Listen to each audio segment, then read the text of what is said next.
How do you use my 2 favorite summer trends? 2 simple steps. 1, sunscreen.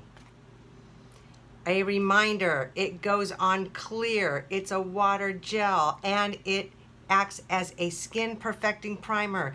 2 pumps in your hands. Enough that will cover enough of your facial skin. Don't forget your neck area, a little bit of the décolleté, behind your ears and behind your neck. For those of you with short hair, it's now acting as my primer. I'm gonna go ahead and go to my 2nd favorite summer trend, L'Oreal Lumi Glotion. Give myself a couple of little squeezes. I'm gonna show you, you can use your hands and you can use about that much in a sponge. Rub your hands together and apply.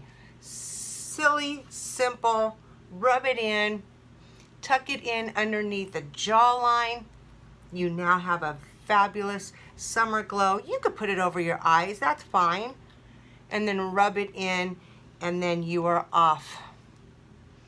Enjoying my 2 favorite summer trends. Have a great summer.